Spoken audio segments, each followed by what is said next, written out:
So, I'm sorry, I know it's all over the place right now, but I wanted to tell you guys something that's that's pretty much helped me. I just woke up, so um,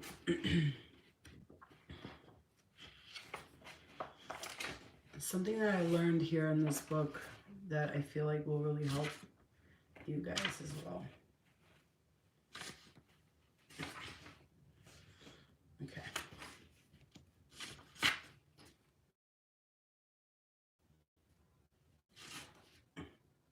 All right, so let me find the. All right, so let me find this because this is really good for for people who are dealing with shadow self. So I think this is really good for you to use.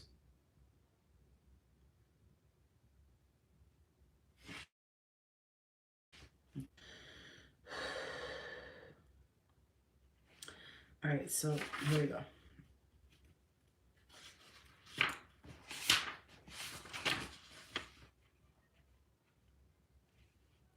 All right, so I'm gonna read this to you guys so that you can get some clarity when it comes to the shadow. So this is from the book Shaman Direct, and it's called Spirit Hacking. And so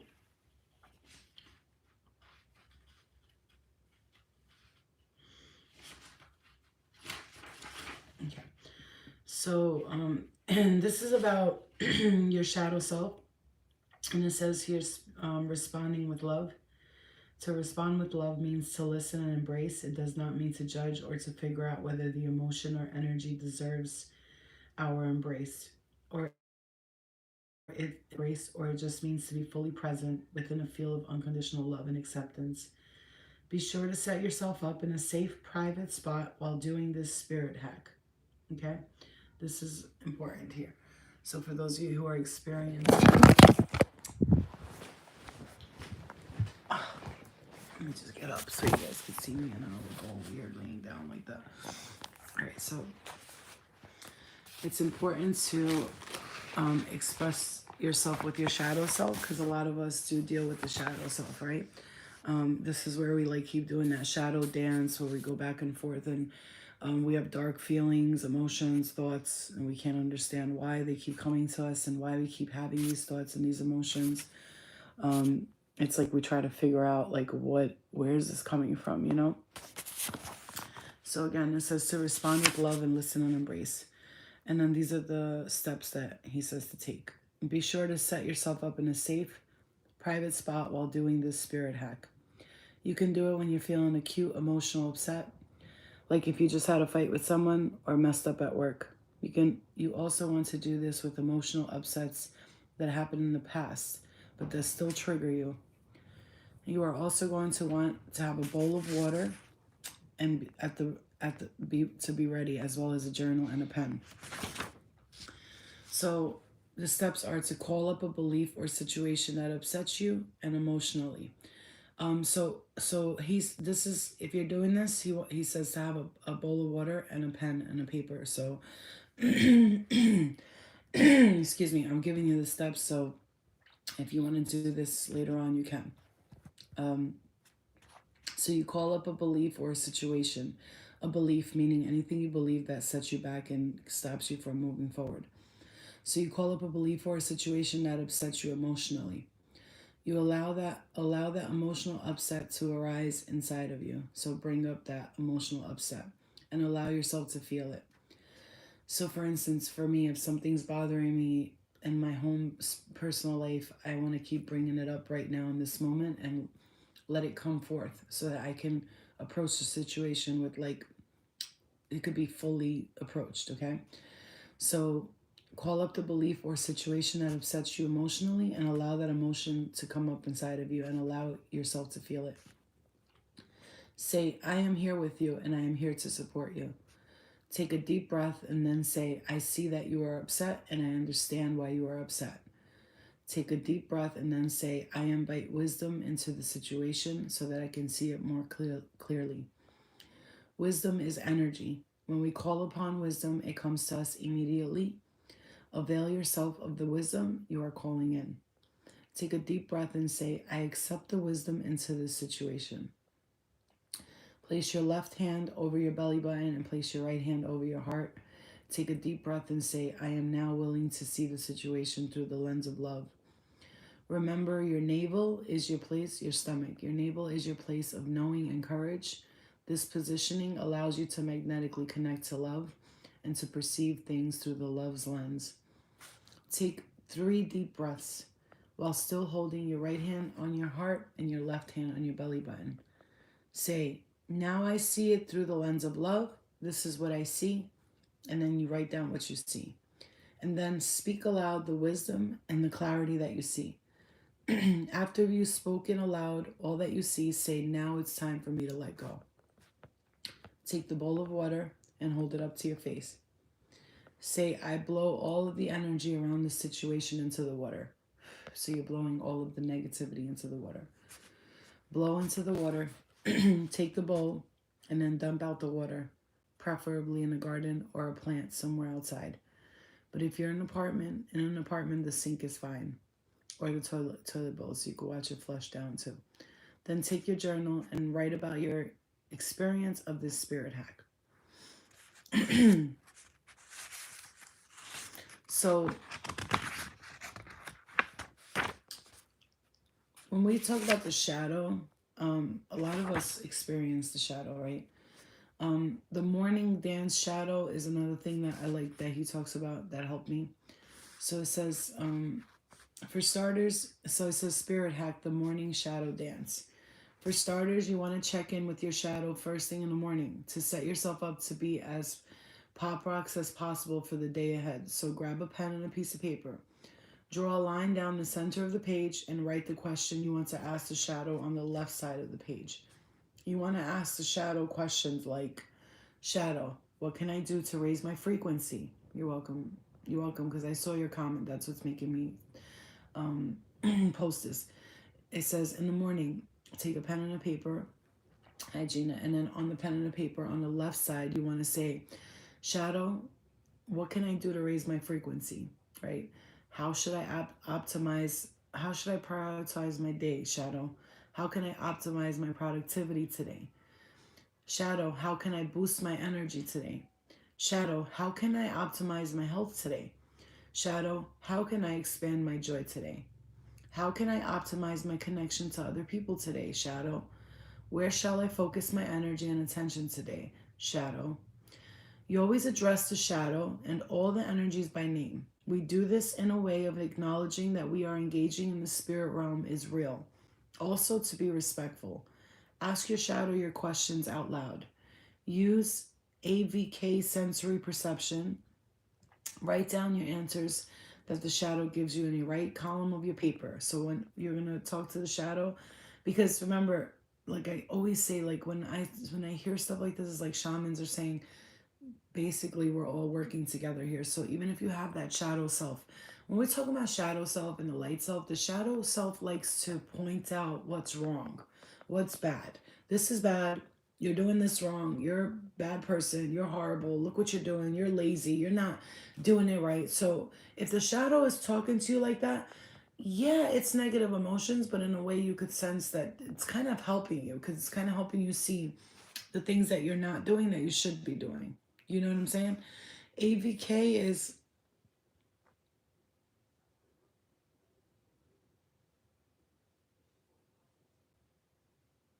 I'm not really sure what that is, but using your sensory perception.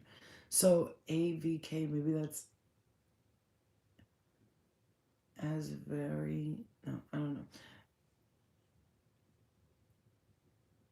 Well, your sensory perception. So I don't know what AVK is. I'll figure that out after, but maybe it's in here somewhere.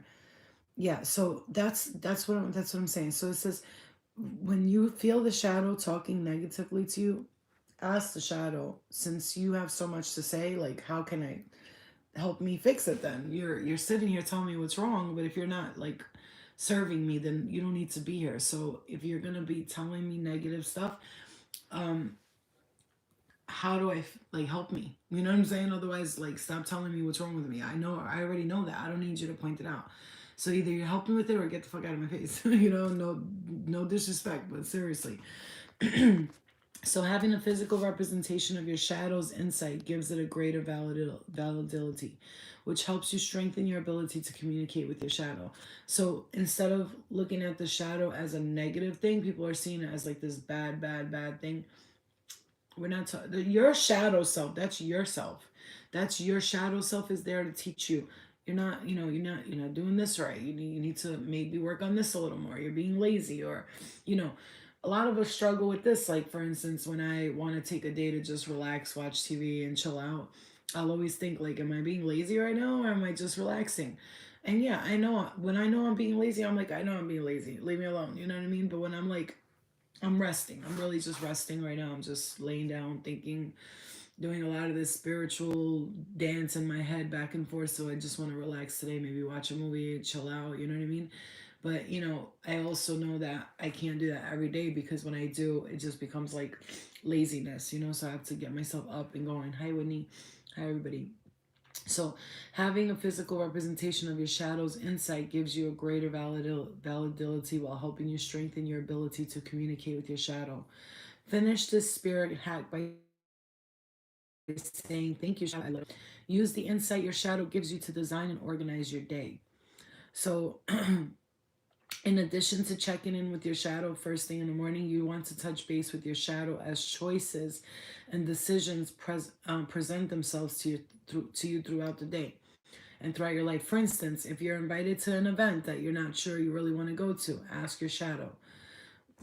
You know what's crazy? I've been doing this for so long, like the fact that it's in a book by somebody who's been doing this for 30 years, it's just to me like, okay, so yeah, I guess my intuition has been right this whole time. I know it has. So for instance, if you're invited to an event that you're not sure you really want to go to, ask your shadow, will it serve my highest joy, health, and happiness to go to the shadow? Or if you're trying to figure out if you should wake up early to go do yoga or take a recovery day, you should ask your shadow, "Shadow, is it best for me to take a recovery day?" Then your shadow might tell you that calling it a recovery day won't change the fact that it's actually you just being lazy and wanting to sleeping because you're hungover from wine and carbs. When what your body really needs is to move and sweat. Now you have clarity as to what serves you highest, and you can utilize your free will to honor that highest or to not honor it. It's up to you. Remember to finish this spirit hack by saying, "Thank you, Shadow. I love you, Shadow."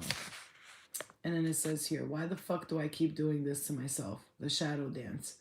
Developing a relationship with the shadow allows you to access the insight and wisdom it holds, which you, as a lit leader, can then use to level up. This means getting real about what isn't working in your life and allowing your shadow to show you how to shift it. Again, draw a line down the center of a piece of paper and write your questions to the left-hand side. You can ask the shadow things like, "Show me how to increase the joy in my life, shadow. How can I be more effective in my work, shadow? Shadow, why have my last 4 boyfriends all cheated on me? Shadow, what do I need to do to get out of debt? Out of debt." Basically, you're asking your shadow to give you clarity and advice on the aspects of your life that are proving difficult for you. Be brave and be honest. The shadow can only take you as far as your honesty. Take I'll tell you right now. Take the Be brave and be honest. The shadow can only take you as far as your honesty. The deeper you are willing to delve into your authenticity, the more shadow can assist you. Ask your shadow questions. Write the shadow's answers on the right hand side of the page. Finish this hack by saying, "Thank you, shadow. I love you. Shadow, I will take responsibility for my junkery at some point, and we will be able to merge as one with the light." So no, this is not a book about the shadow. This is called spirit hacking. So it's called Shaman Direct Spirit Hacking. Now, what I like about this book is he does kind of like what I do. It's like I don't want to go the long route. I kind of want to I want to spirit hack. I want to hack the system. Like I want to just get it done with. Like I don't want to be here forever. You know what I'm saying? Like doing this work or that work. I kind of want to go like the fast route. So I have this one part here.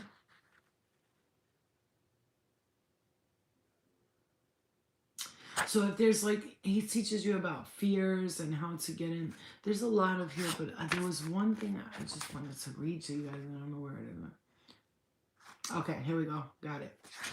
Okay. So look, I'll show you.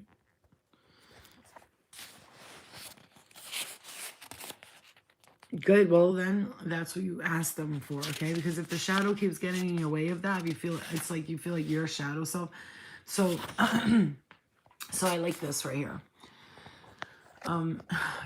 So spirit hack, get thee to the light, spirit. Now, this is I've been doing this, and it's for me. It's been working very good for me. Okay. So, given the intensity and acceleration of the blackout, we have to start taking action, and we have to start doing our part to put the planet back into balance. This means cleaning up the underworld spirit situation and escorting our brothers and sisters back to the light where they belong. You want to do this spirit hack by standing up, because the underworld spirits like to put you to sleep. Be sure you're standing in a strong, powerful stance with the arms crossed over your chest so that the darkness can't fuck with you. Step 1, interrogate the sketchers. Ask the voice, where are you from, spirit? First off, you want to be questioning any voice in your head that isn't coming from the love and lights, that isn't coming from love and isn't lifting your spirit. This means asking it point blank. If it's from the darkness, utilize your sensory tool to receive the spirit's reply, then grill it for self-knowledge. Once you get confirmation that you're dealing with an underworld spirit, then you want to take advantage of your proximity and gather more information so that you can get clarity as to why it's in your field. Some questions you can ask the underworld spirit include, how are you serving me, spirit? Spirit, what benefits are you offering me? Spirit, why have I held on to you for as long as I have? So let's say that you have a fear, that you hear a thought that says you're doing it wrong. You want to challenge that voice and ask it, who are you to tell me that I'm doing everything wrong? Where do you come from? And the spirit will say something like, I am the voice that keeps you small. I am from the darkness. So now you have confirmation that it's an underworld spirit. Cool. Next, you can ask the spirit something along the lines of, what do I get out of being small? And then follow the pathway of inquiry to get clarity to where you are hiding in your life. What we don't want to do is get nasty with any spirits. You might have some emotions come up around the issue that the spirit is playing out to you, because they will use your own emotions against you. But you definitely don't want to take them out on the spirit, or let the emotions knock you off your center, which is unconditional love and acceptance. If you are engaging the spirit through the lens of judgment, you are not going to get any real clarity as to why it's in your life. And you're definitely not going to be able to send it to the light. In case of temporary spirit deafness, if you don't hear the spirit respond to your question, it's because you're afraid to hear the answers. The spirit will never withhold information. My uncle taught me this spirit hack when I was a kid, when my own fear of the darkness was keeping me from a two-step process we called, and if it does the trick, clap your hands 5 times while saying aloud each time, I am not afraid to confront the darkness. Clapping is a traditional shamanic technique to break up blocks, fear, and stagnation. Yeah, in olden times, back in the day, well, they still do it today in like jungles and stuff like that. The people that live in jungles and all that still haven't like touched like so-called civilization, they like bang sticks together to like ward off evil spirits, right? There's something about bells and sticks and noises like that wards off evil spirits. That's what they say. So he says, clap your hands 5 times aloud each time, saying, I'm not afraid to confront the darkness. Clapping it is a traditional. Okay, make sure you smack both palms together with the strength and conviction. This noise will makes it sound sharp and loud. Next, say out loud to yourself, I know you're afraid, but I'm here with you. I'm not going to abandon you. You are completely safe with me. I love you. You can let the darkness speak. You are completely protected. You are so powerful. You can hear the darkness and you can hear the spirits, and it is easy for you. I used this spirit hack on a macho Mexican guy who came to one of my classes with his wife. He told me flat out he didn't believe it, and when we did it, he started to cry. Next, send those guys to the light. After you're finished interrogating the spirit, now you're ready to take it to the light and get some radical closure on disempowering thought invaders that have been messing with you for God knows how long. Disempowering thought invaders. You hear that? Say, Spirit, I'm taking you into the light, to the place of unconditional love and comfort and acceptance and freedom. Then ask, how do you feel now that you're in the light, Spirit? It's important to get confirmation from Spirit after you're transported into the light so that you know your efforts were successful and that the Spirit is out of your field for good. Plus, confirmation is helpful and encouraging when we're practicing our shamanic skills. Once the spirit confirms that it's in the light, ask, do you have any wisdom to share with me now that you're in the light, spirit? Because guess what? Now that spirit is in the light, it is speaking from the conscious of light intelligence. When we transport spirit to the light, that spirit goes from being a nuisance to being a great helper. Remember, you and that spirit were energetically connected and for some time, and you are the one who released it from the darkness and facilitated its return to the light. So now that spirit's got your back. As soon as it is reunited with the light, that spirit becomes a part of your spirit force. The spirit team. I've been saying this for a long time. Supporting you from the light realm as a lasting ally so you can call whenever you need them. Offer the spirit your gratitude and a fond farewell. After you receive the spirit's wisdom and teachings, you can thank the spirit and say goodbye to the spirit because it's good manners and you weren't raised in a barn.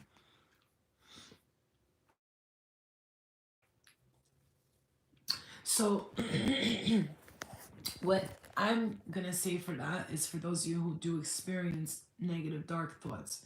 Remember, we are in constant communication with spirit, whether you want to believe it or not, or whether you're like this, that's bullshit. It's my mind. I just have to control my mind. Yeah, you do have to control your thoughts. You do 100%. There's a lot of self control that we need to have, but also I am aware that I'm constantly in contact and communication with spirit. I know because I'll be fine. I'll wake up, yay, happy. And I'll go downstairs, for instance, and something like will trigger me. Somebody made a mess or something. I'm like, oh my God, I just cleaned yesterday. And then in my head, I'll be like, okay, whatever. I don't even care. I'm not even gonna let it bother me. But in my head, there might be thoughts of like, these lazy motherfuckers, they never fucking cleaned. They're disgusting. They're pigs. That's not my thoughts. I don't hate nobody. I'm not thinking that way. So I'm just kind of like, okay, all right, I see that you really don't like nobody. And I understand because I feel it. I got you. I understand it. But also, I'm not going to let you invade my thoughts today. So if you're feeling a specific way, and look, you can't always get a spirit to go to the light. Some spirits like to be in the darkness, and I'm not here to judge them. I'm not here to tell you, oh, you're in the darkness, that's bad. I mean, I will try to guide you out of that, and I will, because even as a friend or somebody who cares about people, I'm gonna be like, yo, you know, you're in a dark place right now. You need to step your way out of it, you know. But you can't force spirit to do that. But what you can do is tell them, I understand you're around. I get it. I'm not trying to tell you what to do. You can help them try to get to the light, and if it doesn't work, you know, like I said, Chibebe, then you know this whole live is for you. So if you don't like the thoughts that are coming in, you can tell the spirit, "Hi, spirit, I'm going to take you over to the light. Would you like to go over to the light?" And if they want to go over to the light, they will, and they will not lie to you, spirit. Like no matter what. Well, let me rephrase that. If they're not in the light, you'll know they're not in the light. Because I said, are you in the light yet? And I heard no. Like I knew that they didn't go there yet. And they didn't want to go there yet. And I can't force nobody to go there. And that's not my place to force spirit to go to the light. But I try to. Like for instance, when I do readings, I did a reading for a girl when I was in Tampa. The guy who passed on, like I felt like everything happened for a reason. It was like he was a good soul, a good person. He just needed to get a message out, let everybody know so he could move on to the light. What we need to understand is that you don't know what everybody's going through. And what he's saying here basically is all of us are here. And I'm not saying everyone's a light worker. Everyone's here to do work like that. Now, I'm not saying that because everybody's not, right? Some people are just here to live and be human and do whatever they do. And we're all here to be human. But some of us have this like knowing that we have something more to do. And so thanks you, baby. And then so like we have something more to do. And so we got to understand, like he said, we got to help our brothers and sisters move on to the light. When I've seen visions of the other side, or whatever you want to call it, other dimensions or whatever, I've seen some people look really, hi babe, I've seen some people look really stuck, like in a world where they just didn't know, like either they didn't know they were there, or they were just there and they were stuck there. Whatever it was, we had to help them move to the light.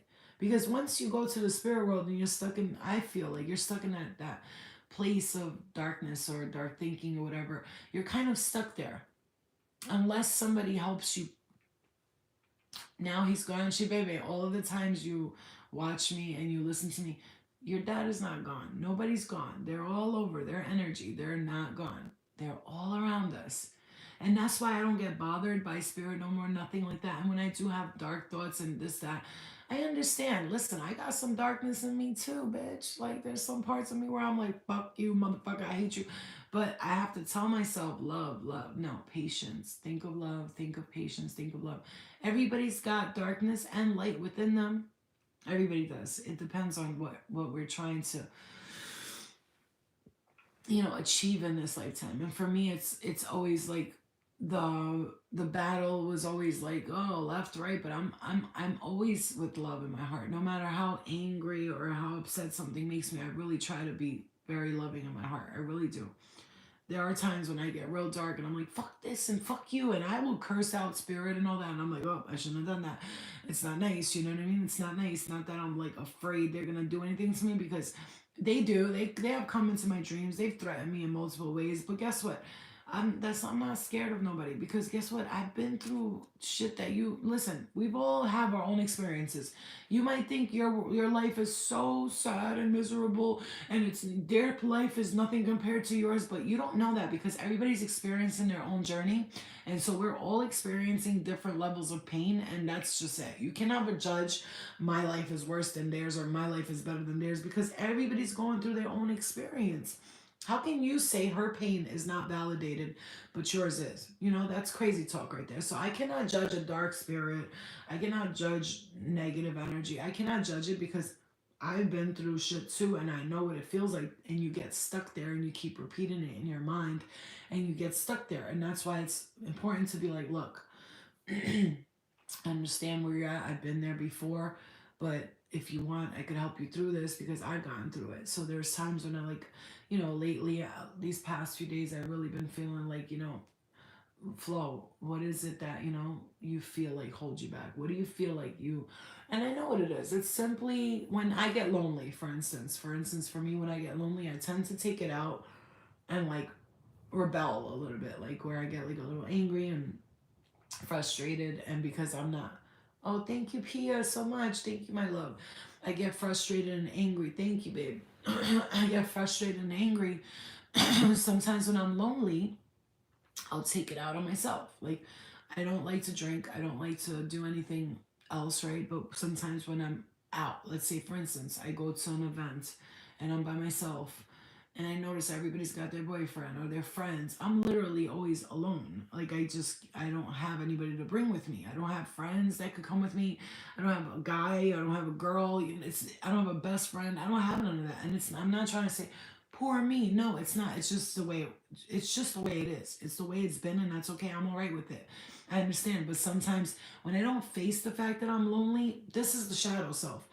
When we don't face the fact that we're lonely, or we don't face the fact that we do want love, we do want a relationship, we do want a healthy, happy family. Thank you, Pia. I love you.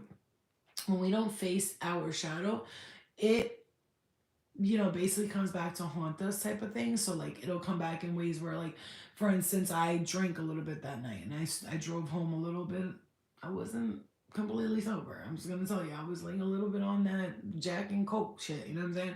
Driving home, and I was a little like, "Woo," and I got home, and I was upset. I was crying. I was like, I was by myself, and then it started the darkness and me talking to myself and woe is me and blah blah blah. And when, you know what, it's not even, why am I even going that route? Because when I know damn well that I can change all of that. But the thing is, I've tried to make friends. That's a fact. I've tried to meet. I do have a couple of people I consider friends. Like, first of all, I consider everybody that I speak to online as like a faraway friend, distant friends. But it's hard for me. it's hard for me. I've tried to be friends with people and to keep people in my inner circle, but there's a lot of things I don't want to mention that come up when that happens, and I have to protect my energy, so I have to sometimes stay away from people. As hard as it is, I have to. The spirit and me know that. Like, I have to be led towards the right people in the right places, the right times. Yeah, I think I've been alone for. I think that it may be time to explore relationships. Yeah, Pia, that's what I'm saying. That's the point. And that too, I've tried to like people, or to like talk to a guy or something. It just hasn't worked for me yet, and that's okay. I have to understand that my time will come. Everybody's time will come. But when I don't approach and accept the situation and go, you know what, right now I'm lonely, but I know exactly. Right now I'm lonely. I'm alone, but I'm never lonely. You know what I'm saying? I'm alone right now, but I'll have somebody too. Everybody gets their golden buzzer moment. I always think of America's Got Talent, like when I'm like, okay, everybody gets their golden buzzer moment. Like, the gold leaves start falling from the sky, and you're like, oh my God, it's happening to me now. So whatever that situation is for me, for me would be like, I have my own personal wants and desires that I think of. But like I said, when we don't approach our shadow self and we don't speak to it, I've been speaking to my shadow self. I'm like, okay, so I do that. I understand, sexual desires are one of the things that I need. Love and touch it. I gotta say this to you, and this is so weird, and I'm gonna say this, who else feels this? I don't know who else feels this, but somebody's gonna feel it. I got a hug from somebody the other day. I shit you not. Like, he's some big, like, strong guy. He hugged me, and I was just like, wait, that felt good. That's how long it's been since I've been hugged by someone. Is that crazy? Like, I've gotten like, hey, what's up? Or like, my daughter, obviously, she always gives me loves and cuddles and kisses. But like, it was a big, strong man, and he grabbed me and he put his arms around me and he held me tight. And I was like almost a tear came out of my eye. And I hate to say it that way because that sounds super, super gay. But it was the gayest moment of my life, and I loved it. And by gay, I mean happy. I was like, oh my God, it was so beautiful. Like, I just got hugged, and I felt energy and emotions that I hadn't felt in a long. Do you understand what I'm saying? I know that sounds like weird, but it's that's the that's yeah, completely understand that. Yeah, that's the energy I was feeling, and I was like, okay, Flo, like, I think it's time for you to, like, step out of your comfort zone, be brave, like, maybe, I don't know, go out, see if you like someone, talk to them. But also, I'm starting to, now I'm getting my yeah, I think I missed that. My insecurities were at a level 100, like, I'm gonna say, past couple of months, but now they're getting better. Like, I feel prettier. I feel like in shape more. I'm not really feeling like big and heavy, and like I was feeling like really horrible about my looks, the way I looked, because I had gained weight and all that stuff. Yeah, first of all, I felt this with a pig. Yeah, I knew somebody would, you guys would understand. I know that because this is the point. The point of, like, when you're this person that's spiritually, like, trying to get in connection with your spirituality and all that, it can be very fucking lonely, you know? Yeah. I just don't want to be open here, but it could be very lonely. You know what I'm saying? It could get lonely, and you could feel alone. You could feel like you're not loved, like you're not wanted, but you are. You are. The universe loves. That's another thing. Sometimes, like, I'll get mad, like, and I literally have fucked up in a fucked up way, cursed out my spirit guides, like, fuck you motherfuckers, what are you here for? Like, gotten mad at them, and I felt so bad after. I'm like, I'm sorry, it's not your fault, like, I'm so sorry I talked to you that way, I'll cry about it later, I didn't mean to. And I just got hit in the head when I said that, and it's because I felt like they abandoned me or something. And I get emotional thinking about it, because I'm like, I don't give a fuck who abandons me. If I feel like my spirit guides abandon me, oh my God, I will cry like a little bitch. Like, I love my spirit guides. They have fucking brought me to where, oh my God, I'm so grateful for them. It's ridiculous. Yeah. I know, Nubian. It is really, I can feel it. I sense it too. Trust me, I do. I think, like, the universe is waiting for me to be really ready for it, because for a while I was very relationships and wasn't like, I was like, I don't think I could ever do this thing. And then plus I've had a lot of bad examples around me of people in their relationships, but I've learned that everybody's not the same. I'm not the same. I'm really good in a relationship. I'm really loyal, and I've always had pretty much loyal people in my life, except for one or two, to miscount the one or two, which don't even matter anyway, but I forgave them and moved on from that. But they actually taught me a lot about myself. But that's the thing. And, my spirit guides, I'm like, don't abandon me. Please. I know I'm not perfect. I know I'm trying. I'm really trying. And they're like, you got to stop trying to be perfect. That's what they be telling me. But me being the Virgo that I am, little miss, yeah, but I'm not. Oh, but I need to do it right. I need to do it right. They're like, you are doing it right. Stop fucking worrying. I'm like, I'm not worried. It's like almost like you want to impress your spirit guides type of thing. Anyway, all right, guys. I love you guys. I have a couple of clients I gotta get to. All right, your loyalty is about to be reciprocated. That's right. And thank you for saying that, because I do been feeling that. I do been feeling that. But let me go rest for a little, because I have like a couple of clients later and I just want to get some rest in between. I love you guys. I hope this video helped a little bit. Love and light to you guys. I'll see you later, okay? I might go live later on tonight again. Love y'all. We have to stop trying for perfection. Oh, exactly. All right, guys. I love you. I'll see you later.